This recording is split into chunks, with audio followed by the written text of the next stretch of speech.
는 민서 5분 글방. 이거는 5단락에 그리고 논설문인 것 같죠? 네. 주제가 뭐고 어떤 점이 재밌었는지 얘기해보세요. 되게 이 글을 읽으면서 뭔가 의미 되기도 했고 뭔가 이해가 되기도 한 글입니다. 일단은 사람들이 대부분 긍정적 영향과 이제 부정적 영향 얘기를 많이 하잖아요. 그래서 부정적 영향은 줄여야 되고 긍정적 영향을 높여야 된다. 긍정적인 감정을. 이 사람은 이제 그걸 완전히 바꿔버리고 부정적 감정도 가끔은 필요하고 어떻게든 피하려만 하지 말라 이런 얘기를 하고 있어요. 여기서 나오는 우리가 남들에게 부정적인 감정을 들을 때는 주로 어떻게 얘기한다고 해요? 이 사람에 따르면 남들에게 뭐 친한 친구가 부정적인 감정을 느끼고 있다면 어떻게 한다고? 그러면 그러니까 여러분이 친구의 감정을 함께 위로하며 신경 써주는 거예요. 우리가 공감이라고 하는 말은 대부분 부정적인 거잖아요. 예. 우리가 행복하고 기쁜 일에 공감을 바라는 일은 거의 없어요. 부정적인 감정, 예민함에 대해서 공감을 바라는데 거기에 대해서는 학습적으로도 해라 라고 하잖아요. 근데 내가 느끼는 그 부정적인 감정에 대해서는 공감해라 하고 배우지 못한 것 같아요. 그죠? 나 왜 그러지? 왜 나쁜 생각까지 하고 스스로를 비난하고 힐난할 수 있죠. 그죠? 그래서 우리는 친구와 자신을 대하는 태도가 다를 수 있다. 네. 근데 그래서 어떻게 하자? 감정을 몰아내자? 이 얘기예요? 아니면? 그러니까 그 감정을 부정적인 감정을 어떻게 하지? 가지고 있자고. 가지고 있자고? 예. 가지고 있기만 하면 돼요. 부정적인 감정을 어떻게 해보자고 얘기하자. 2번이나 나왔는데 진짜 뭐 해야 할 감정이 뭔지 보살펴야. 보살펴준다는 건 그냥 갖고 있는 게 아니라 그래 하고 어루만져 주는 거죠. 그래 그럴 수 있지 이렇게 얘기하는 거죠. 그래서는 여기 나와 있는 말에 동의해요?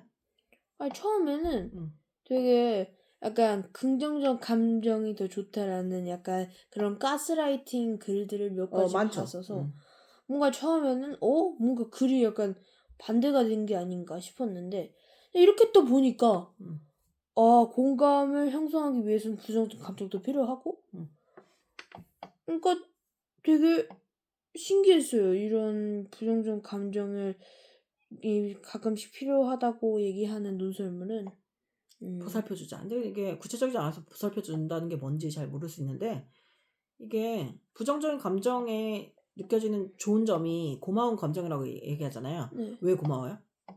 이 사람 말에 따르면?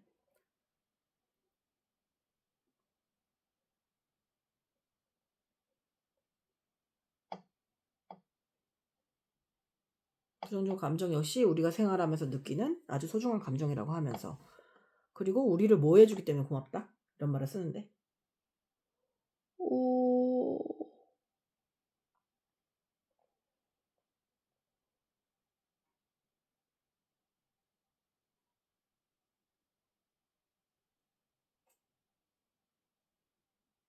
단락에서 부정적인 감정에 대해서 긍정적으로 얘기하고 있는 단락이 몇 단락이에요? 그러니까 나에서 뭐라고 얘기하고 있어요? 우리를 어떻게 해준다? 그 부정적인 감정이? 그러니까 해가 되는 것이 아니라 보호하는 역할이에요. 보호한다. 보호한다는 게 뭐냐면 어두운 길을 걷고 있는데 누가 막 쫓아와. 근데 거기에 무서움을 느끼지 않는다면 달리지 않겠죠? 네. 그러면은 좀 불량한 사람들이 사기를 치려고 할 때 의심하지 않으면 그 의심은 부정적인 감정이잖아요. 그 감정 때문에 사기를 당하지 않는 거죠. 그 친구랑 있을 때 친구가 불쾌함을 표현해서 그거에 대한 불안한 감정을 불쾌한 감정을 느꼈기 때문에 그 일을 다시 안 하는 거죠. 그래서 어떤 면에서는 그 불쾌하고 부정적인 감정이 지능의 영역이기도 하거든요. 그 행동을 안 하게끔 하고 안전하게 지켜주는 거죠. 근데 이러한 부정적인 감정은 좀 매몰이 많이 돼요. 그래서 내 미래까지 부정적으로 생각해버리면 거기에 그냥 멈춰버리는 것 같아요. 생각의 게으름이 더 커지는 것 같아요. 그러니까 미래에 대해서는 그냥 지금 내가 느끼는 나의 감정 그냥 받아주는 거예요. 실패한 것도 나고 지금 못하는 것도 난데 미래의 나도 이렇다라고 생각하면 그거 우울증거릴 수 있죠. 그러니까 미래의 나에 대해서는 어떻게 한다? 변할 수 있다라고 생각하는 거죠. 근데 이게 가스라이팅이 잘못돼가지고 계속 긍정적인 생각만 해라 하는데 긍정적으로 생각할 수만은 없어요. 민서가 바로 학교에 가고 사람들을 만나면 긍정적인 자극보다는 부정적인 자극이 더 많이 오죠. 네. 우리 여러 아이들이 부모한테서 그러니까 나쁜 말을 들어서라기보다는 이렇게 형성된 언어 도식 자체가 부정적일 수 있거든요. 근데 그런 거를 되게 가감없이 막 학교에서 포출을 하잖아요. 근데 그러니 나만 옳다고 생각하는 얘기를 한다고 또 그게 수용 안 되는 건 아니에요. 그러니까 어디 가든지 유토피아는 없어요. 근데 대신 내가 잘 대처할 수 있으면 되죠. 그리고 민서도 민서 친구들에게 유토피아만은 아닐 거 아니에요. 민서도 어쩔 수 없이 아니면 의도적으로 나쁜 말을 하기도 하죠. 그런 나쁜 말을 하면서 스스로를 지켜내는 게 어렸을 때 연습을 해야 할 일이라고 생각해요. 그렇지 않을까요? 근데 이제 부정적이라는 게 계속 이 상태야. 난 바뀔 수 없어라고 하는 거는 비관적인 거거든요. 비관이라는 거는 이제 미래에 대해서 나쁘게 보는 거. 근데 그러면 달라질 게 없다는 건 확실해요. 내가 긍정적으로 보든 부정적으로 보든 그대로 이루어지는 건 맞아요. 그래서 좀 부정적인 거를 좀 타고난 사람이 좀 있는 것 같기도 해요. 선생님은 좀 타고나기를 좀 부정적으로 태어났어요. 선생님 부모님도 약간 그런 분이시고. 근데 부모님은 되게 깜짝 놀라거든요. 부정적이라고 얘기하면. 되게 의심이 많으세요. 파라리 의심이세요. 그리고 인간의 본질을 좀 선하게 보지 않는 것 같아요. 근데 선한 사람들은 선하게 보잖아요. 우리 부모님은 되게 선한 사람 같은데도 인간의 본질을 좀 긍정적으로 보지 않는다는 사실에 어렸을 때는 되게 부끄러웠어요. 민서는 부모한테 긍정적이고 부정적인 감정에 대해서 얼마나 유전적으로 전달받았어요? 반반? 반반이라고 생각해요? 50% 50%예요? 근데 부정적인 게 좀 더 많은 것 같아요. 부정적인 게 더 많은 것 같아요? 어떤 면이 부정적인데요? 그냥 뭐 말하는 거 대부분 부정적이죠. 긍정적인 거는 거의 없는 것 같아요. 그러면은 민서의 미래에 대해서도 부정적으로 얘기하세요?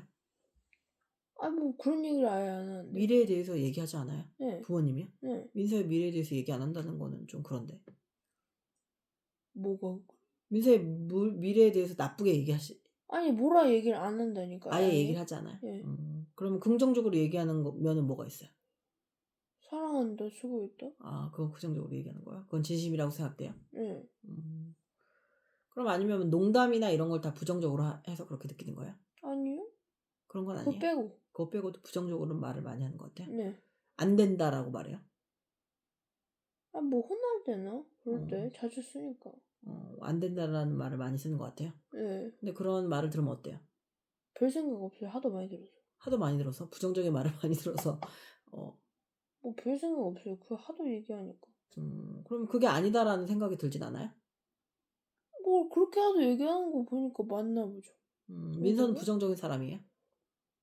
민서 자신에 대해서 부정적으로 생각해요? 아니 그건 아닌 것 같아요. 그렇진 않아요? 그럼에도 불구하고 부정적이게 느끼지 않아요? 네. 왜요? 왜 부정적으로 느끼지 않아요? 이게 뭐 긍정적이고 부정적인 게 뭐 나쁘고 좋고를 얘기하는 건 아닌 거 알죠? 네. 그러니까 본인에 대해서 긍정적으로 자아 개념이 형성된 이유가 있다면? 그냥 매일매일 생각하고 그러니까 좀 착하게 살자고 생각하니까. 스스로에 대해서 변해가는 모습이 마음에 든다는 거예요? 네. 그럼 감정을 잘 보살피고 있네요.